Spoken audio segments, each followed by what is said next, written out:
Hi అండి అందరికీ. ఈరోజైతే మా హోటల్లో చేసే అల్లం చట్నీ అయితే తయారు చేశానండి. ఇంట్లో సింపుల్గా చేసుకోవచ్చండి ఇదైతే. ఇవాళ నేను చాలా తక్కువ క్వాంటిటీలో అయితే చేశానండి మీకు చూపించడానికి. మేమైతే ఎక్కువ క్వాంటిటీలో చేసుకుంటాము, కానీ ఇంకా అన్ని కొలతలతో చెప్దాం అనుకుంటున్నానండి. దానికోసం అయితే నేను ఇలా తయారు చేశాను. టేస్ట్ అయితే చాలా బాగుంటుందండి. ఇడ్లీకి కానీ దోశకి కానీ రైస్లో కూడా తింటారండి. కొంచెం నెయ్యి వేసుకొని చాలా బాగుంటుంది. దానికోసం ముందైతే 100 గ్రాముల ఎండుమిర్చి తీసుకున్నానండి. ఇంకో 100 గ్రాముల అల్లం తీసుకోవాలి. 4 స్పూన్లు అయితే ఇవి మినపప్పు తీసుకున్నానండి. 2 స్పూన్లు ధనియాలు, 1 స్పూన్ జీలకర్ర, 1/2 స్పూన్ మెంతులు, ఒక చిన్న నిమ్మకాయ సైజ్ అంత చింతపండు అండి, 4 రెమ్మలు కరివేపాకు, 150 గ్రాములు బెల్లం. ఇప్పుడైతే స్టవ్ ఆన్ చేసి కడాయి అయితే పెట్టానండి. 2 టేబుల్ స్పూన్ల ఆయిల్ అయితే వేస్తున్నాను. ఇది కొంచెం వేడయ్యేసరికి మినపప్పు వేస్తున్నానండి, 4 స్పూన్లు. ఇది కొంచెం ఫ్రై చేసుకున్నామండి.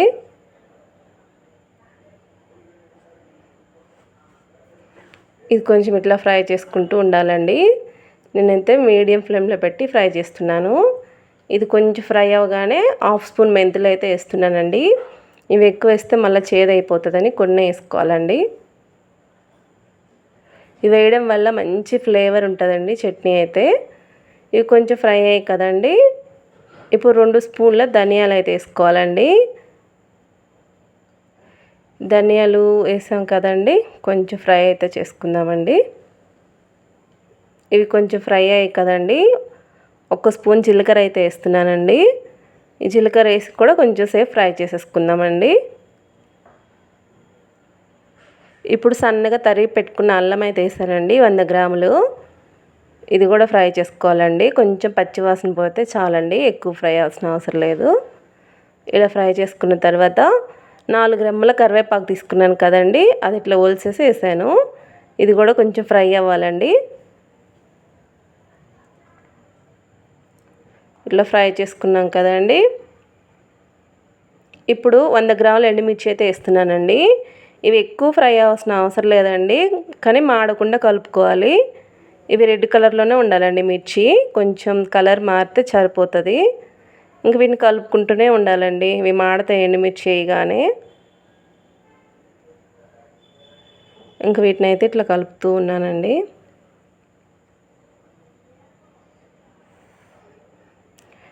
ఇవి పచ్చి కూడా వేస్తారండి, కానీ నేనైతే కొంచెం ఫ్రై చేసేస్తున్నాను. ఇలా వేస్తే టేస్ట్ బాగుంటుంది. ఇంక ఇవి పక్కన పెట్టేసుకుందామండి, చల్లారాలి. ఈలోపు చింతపండులోని గింజలు తీసేస్తున్నానండి. తీసి కొంచెం సేపు నానపెట్టేసి ఉడకపెట్టుకోవాలండి. ఇది ఇలా ఉడకపెట్టడం వల్ల మనకి చట్నీ ఎక్కువ రోజు నిల్వ ఉంటుంది అనమాట, పాడవకుండా. దానికోసం అయితే నేను ఇక మొత్తం గింజలు అయితే తీసేసానండి. కొంచెం వాటర్ అయితే సరిపోతుంది. ఇంకా స్టవ్ ఆన్ చేసి స్టవ్ పెట్టేస్తానండి. చింతపండు లైట్గా ఉడికించుకోవాలి, మనకి మంచిగా మెత్తగా అయ్యేదాకా ఉడికించుకోవాలండి.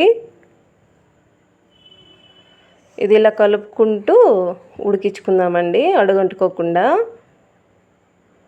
ఇది కొంచెం మరిగింది కదండి, ఇంకా బాగా ఉడికిపోయినట్టే. ఇదైతే పక్కన పెట్టేసుకున్నానండి, చల్లగా అవుతుంది అనమాట. ఈలోపు బెల్లం అయితే తురిమేసుకుందామండి. మనకి 100 గ్రాముల మిర్చి తీసుకున్నాను కదండి, 150 గ్రాముల దాకా బెల్లం అయితే పడుతుంది. ఇంకా ఎక్కువ తినే వాళ్ళు అయితే కొంచెం వేసుకోండి. మాకు అంత స్వీట్ వద్దు అనుకుంటే తగ్గించుకోవచ్చు అండి, అది మన ఇష్టం. నేనైతే ఇంకా ఇలా తురిమేస్తున్నానండి, మిక్సీకి వేస్తాం కదా, అందుకని మొత్తం తురిమేసుకుంటున్నాను.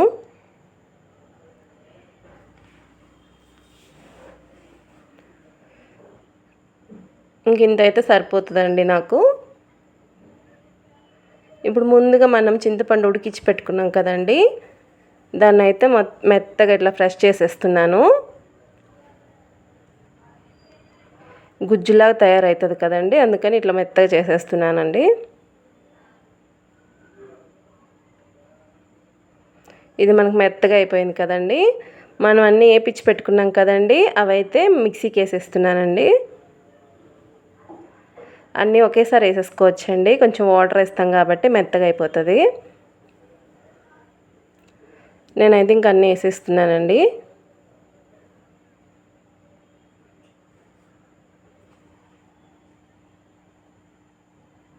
ఇప్పుడు మనం ఉడికించి పెట్టుకున్నాం కదండి చింతపండు, స్మాష్ చేసి పెట్టుకున్నాం కదా మెత్తగా, అది కూడా వేసేస్తున్నానండి దీంట్లోనే.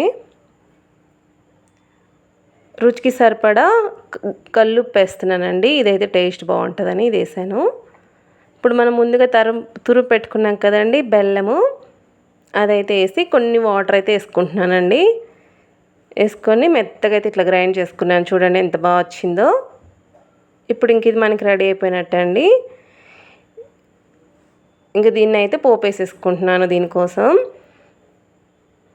మీకు ఎంత కావాలో అంత తీసుకొని మిగతాది ఫ్రిడ్జ్లో పెట్టుకోవచ్చు అండి, 1 మంత్ ఉంటుంది. మీకు కావాల్సినంత తీసుకొని వాటర్ మిక్స్ చేసి పోపు అయితే వేసుకోండి.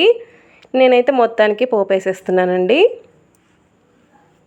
ఇది ఇట్లా స్టోర్ చేసుకుంటే 1 మంత్ దాకా ఉంటుందండి ఫ్రిడ్జ్లో పెట్టుకుంటే. మనకి ఇంకెప్పుడు కావాల్సింటే అప్పుడు కొంచెం వాటర్ అయితే యాడ్ చేసేసుకొని పోపు వేసుకోవడమే. నేనైతే ఇంకా ఇప్పుడు ఎట్లా నాకు యూజ్ కాబట్టి మొత్తానికి పోపు వేసేసుకుంటున్నానండి. కరివేపాకు కొంచెం ఎక్కువ వేసానండి, మంచి స్మెల్ అయితే వస్తుంది. ఇంక మనం రెడీ చేసి పెట్టుకున్నాం కదండి అల్లం చట్నీ, దాంట్లో అయితే ఇంకా పోపు వేసేసుకుంటున్నాను. ఇంక ఇంతేనండి, అల్లం చట్నీ చూడండి ఎంత కలర్గా ఉందో. టేస్ట్ కూడా చాలా బాగుంటుందండి. ఈ వీడియో నచ్చితే లైక్ చేసి మన ఛానల్ని సబ్స్క్రైబ్ చేసుకోండి.